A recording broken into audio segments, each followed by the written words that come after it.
Scientific progress in a country facing a barrage of economic sanctions. Iran, a country with a predominantly young population in the heart of a region rich with natural resources coveted by energy-thirsty Western countries. Over the past 3 decades, the country has fought an 8-year-long war and has had to deal with increasingly stringent punitive measures levied against it by its enemies. But this is a resilient nation, uniting around its leadership in times of war, be it military or scientific. In the same spirit, and against all the odds, Iranians have mobilized to improve their country's global ranking in science.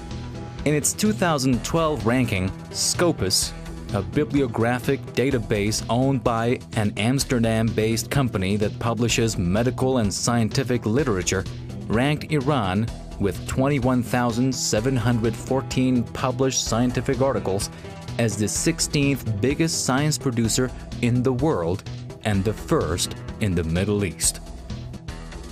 On this Iran Today, we'll give you a picture of Iran's scientific progress so far in 2012.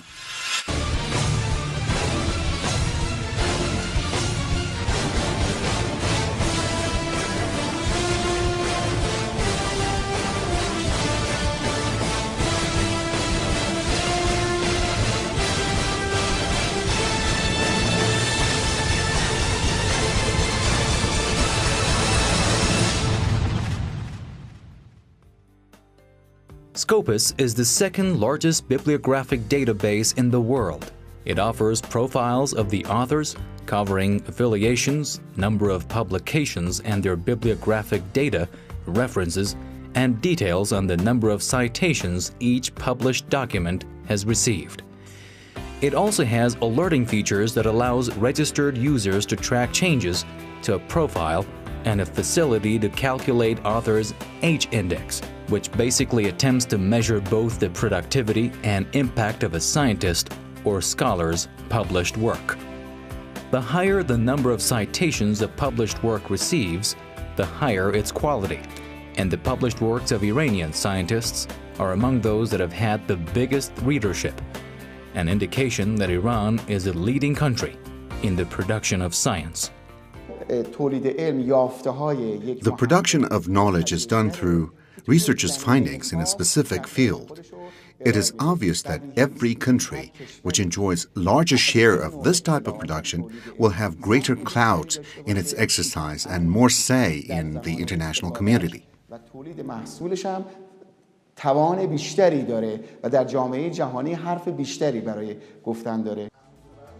With around 5,000 scientific articles only 10 years back, Iran would come third or fourth every time, following countries such as Turkey, Egypt, and Saudi Arabia in the number of such articles published.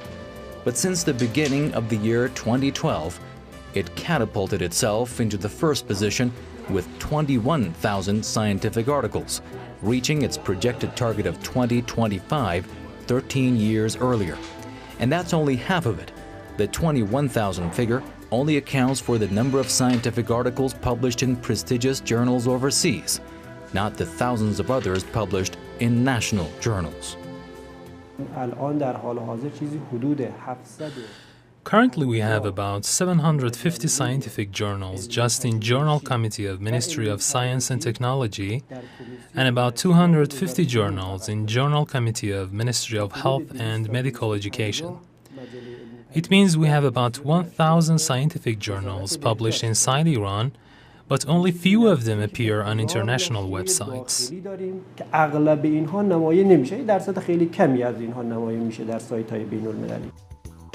The first step in expanding scholarly research capacities at universities is to pave the ground for higher education. To meet the domestic demand, Iranian universities now offer degrees in a wide range of majors. We sat down with the Deputy Minister of Science, Research and Technology, Mohammad Mehdinejad Nouri.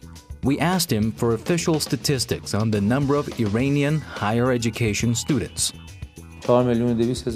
We presently have 4,200,000 students in universities around the country, and 10% of them are studying in higher levels of education.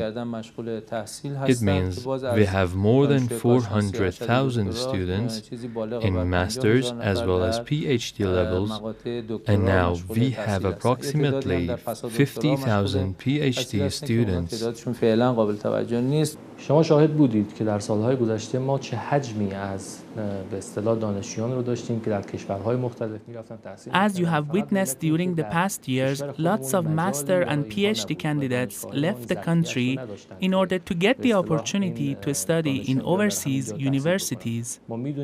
The reason behind this was the lack of enough capacity in our universities in previous years. Unfortunately, the quality of most of those overseas universities was even lower than our low-ranked universities. But because our students were interested in obtaining higher education, Ministry of Science, Research and Technology provided the infrastructures and increased the capacity of universities.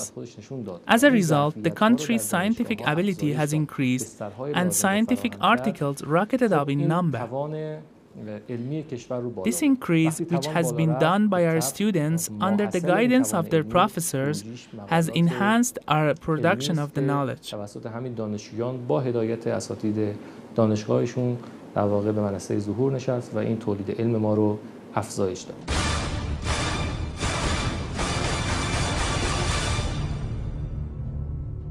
ما اگه بتونیم همه دانشجویان تحصیلات اکادمیمون If we direct our university students toward specific projects, then we will be able to benefit from all 21,000 articles published at the international level.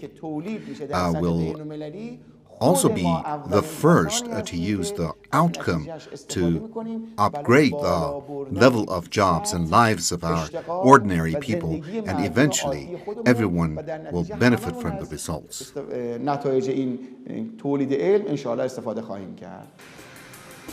What's interesting is that Iran's promotion to the highest position comes in the face of relentless adversity, tough US-led sanctions that have only gotten worse since Barack Obama, a Democrat, was elected president of the biggest bully in the world. Western countries, more scientifically advanced, thanks to an influx of brains from countries around the world, have refused and continue to deny Iranian universities access to resources as simple as scientific journals. Farhang Honarvar is the head of the Faculty of Mechanics at one such university. Access to scientific sources is one of the basic steps in doing scientific research, and if we remain unaware of the researches conducted by other researchers around the world, for sure it will affect our work. So we have to continue our relations with other nations in the field of science in order to share and exchange information and knowledge. And if we don't have access to the information sources, our work will get hard. It has really caused some restrictions and difficulties for us. If we wanted to do research on topics which might be useful for military purposes, even when we were going to use it in non-military contexts, they wouldn't allow us to access the information and articles. However, these sanctions were the best incentive for our higher education students and professors to produce more scientific material inside Iran. Because in the West, they shout the slogan, science is for everyone and every nation, and free access to information. Then again, they are restricting us from doing so. Nevertheless, the great amount of knowledge production in Iran was the result of those constraints. And although our students and professors were very angry about it, they came to the conclusion that, okay, We are competing in a discriminating and unfair situation, and everyone knows it, but we will use our motivations to compensate our shortages. بالاتر برسونم. من فکر میکنم که تو زمینه‌های دیگه هم همینطوره.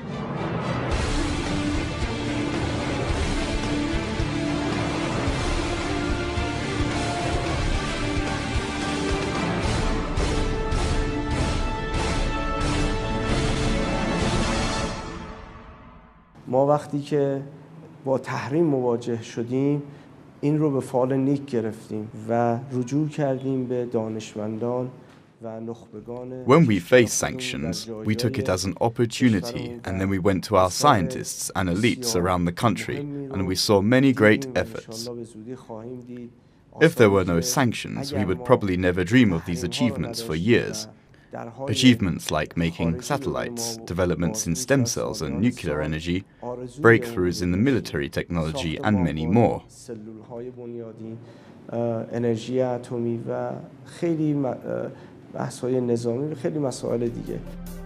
In the face of such a scientific embargo and keeping disenchantment at bay, Iranian scientists have embarked on and hitherto succeeded in finding ways to acquire any manner of knowledge they needed.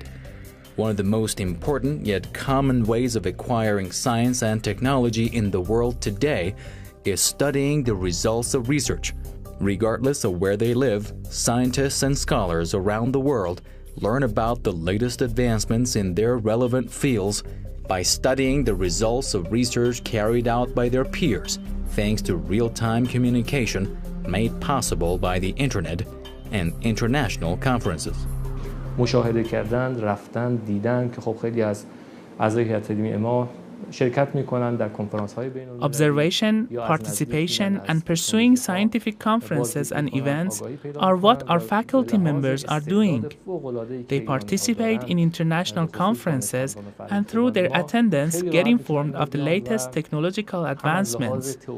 And because Iranian scientists are very talented, they can process the achieved information theoretically, which leads to the production of articles as well as practically in putting them into practice in industry sector. They can also get access to and localize the latest technologies, as many of them are not compatible with our culture and ecosystem. Therefore, they need some modifications which are made by our professors. Over the past years, the government has created and funded a number of research centers and supported several others established by the private sector, encouraging researchers to produce more practical results and helping establish knowledge-based firms. When we monitor the modern national innovation system in different nations, we see a chain from the knowledge production stage to the stage of processing that idea and putting it into practice in industry sector. The important parts in this chain are science and technology parks, development centers, technology units, and knowledge-based companies located inside these parks. پارک‌های علم و فناوری، مراکز رشد و واحدهای فناور و شرکت‌های دانش بنیانی هستند که در این پارک‌ها و مراکز رشد مستقر هستند. One such measure is the creation of an environment conducive to scientific progress. It's built 31 science and technology parks countrywide, 120 centers for the development of technological units, 2,700 technological units located in science and technology parks and development centers, employing a total of 17,000 jobs. In recent years, the Ministry of Science, Research and Technology has tasked all universities and research institutes to embark on research projects stamped high priority, the purpose to make them goal-oriented. Our scientists know it well that if the research to be presented in a conference is on a topic which would solve problems in our industries, We will provide more support for them. This is why they show more willingness to the cause. But the enthusiasm need to be reciprocal.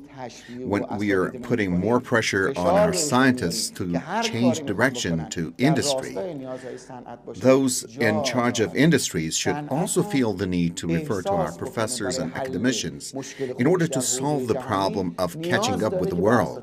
If the pressure is only on one side, it will not bear much fruit.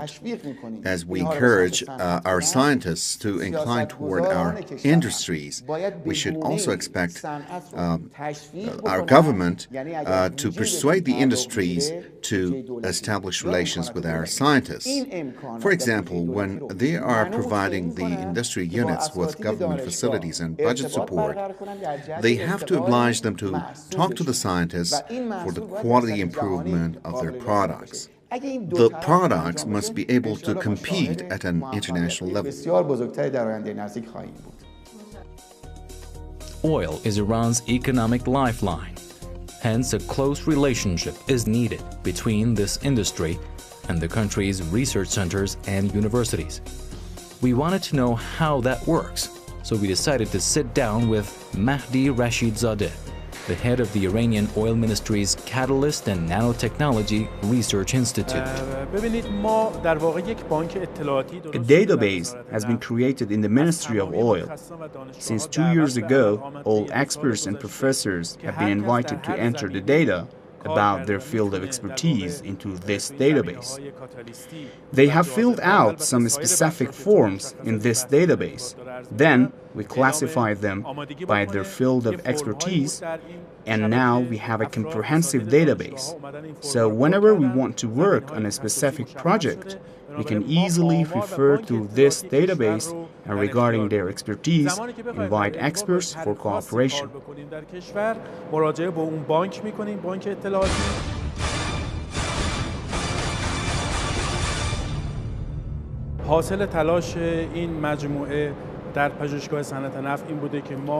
The result of all our efforts in Oil Industry Research Center is that we have achieved the technological knowledge of the production of more than 10 types of catalysts and absorbents which are very strategic and highly useful in oil industry. We shared the knowledge of production of 4 types of them with the private sector, and they are being mass-produced, and some of them are being used in oil refinery reactors, and the results are comparable with foreign samples.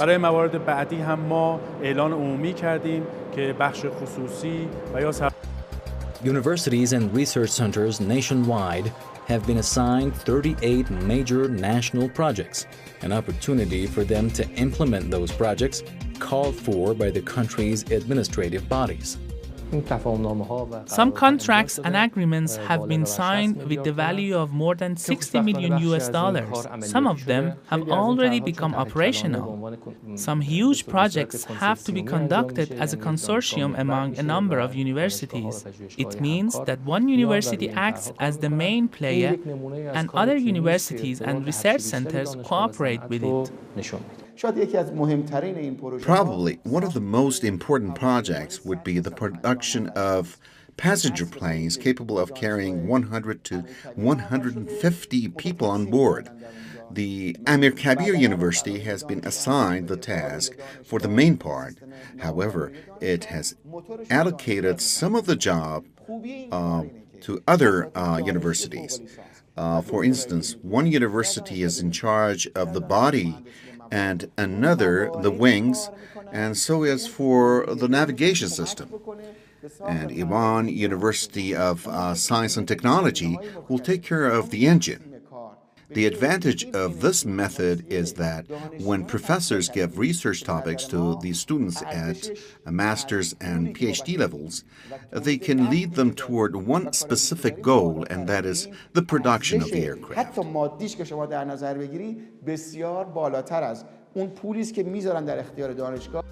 In 2005, the scholars at the University of Science and Technology produced and published 140 articles, but only 6 years later, that number rose to 840.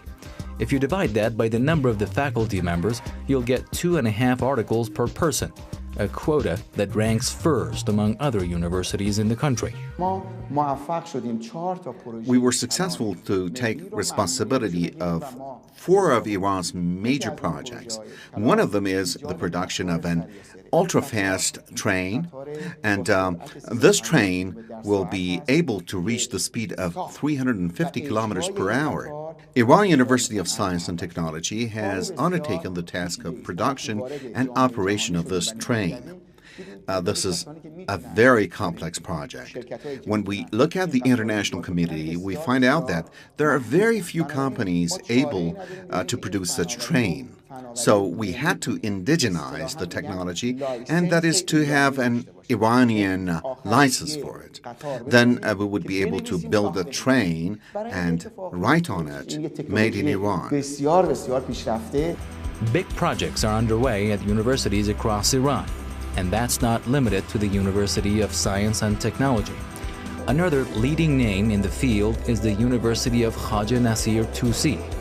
We met with the dean, Majid Qasemi, and listened to his account of the university's activities.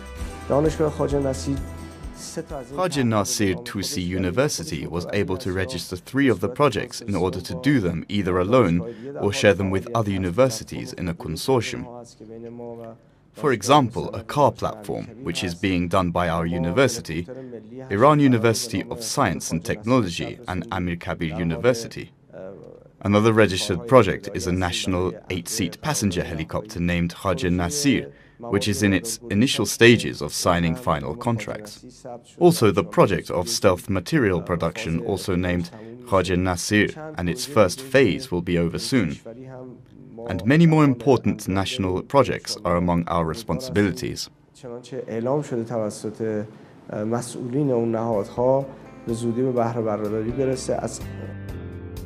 Below is the 2010 report card of the university Dr. Qasemi is the head of. The number of articles published in ISI, 2 per faculty member. The number of research and scientific articles published in the ISI and ISC combined, 3 per faculty member. The number of articles presented in conferences, 5 per member of faculty, and a total of 2,000 articles produced in 2010 alone. An example of these projects, which Khaja Nasir Tusi University is going to take part in, is SAR satellite, which is a new generation of satellites. With this project, we would be able to offer our people the new generation of satellites.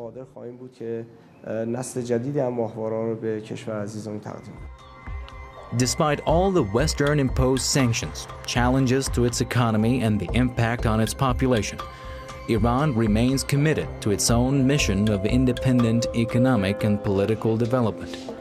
As the world saw it rise through the scientific ranks, Iran continues to keep an eye toward development and progress. And while it looks to other nations of the world for partners, it's taking the initiative to build its own future.